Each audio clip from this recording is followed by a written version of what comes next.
Bonjour à toutes, bonjour à tous et bienvenue dans La Belle Flandre. La Belle Flandre, l'émission qui part à la rencontre du territoire des Flandres. Suivez-moi pour ce nouveau numéro.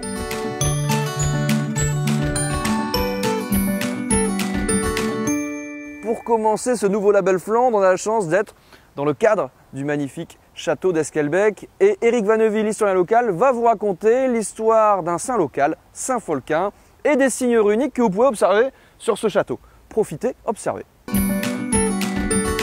Saint Folquin était lui-même l'évêque de Thérouanne pendant 40 ans.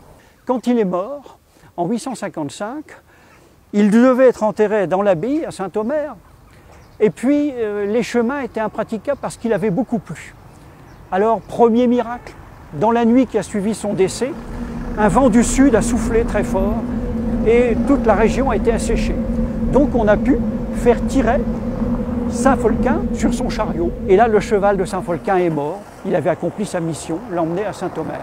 Deuxième miracle, mais comme c'était le cheval de Folquin, eh bien, les charognards ont épargné le cheval de Folquin. Donc, avec deux miracles, eh bien, Folquin avait tout pour devenir un saint. Il est devenu saint au siècle suivant.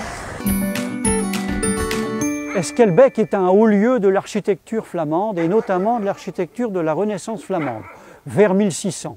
Le château est un exemple magnifique de cette Renaissance flamande et on y trouve, comme sur l'église d'Esquelbecq, comme sur l'église Saint-Folquin, on y trouve des signes que l'on appelle généralement runiques. En général, c'est positif, c'est la fécondité, c'est la richesse, c'est la fidélité, enfin, de nobles sentiments et de nobles réalités.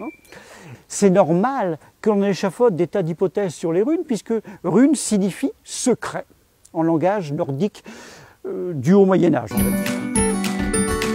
Pour terminer ce La Belle Flandre, on vous invite ici dans les jardins du château d'Esquelbecq, mais aussi au pied du moulin de Pitgam, où depuis juin sont exposées de magnifiques photos, des portraits format géant, une super idée de sortie en famille. Quant à moi, je vous dis à bientôt et à très vite en Flandre et sur La Belle Flandre. Au revoir.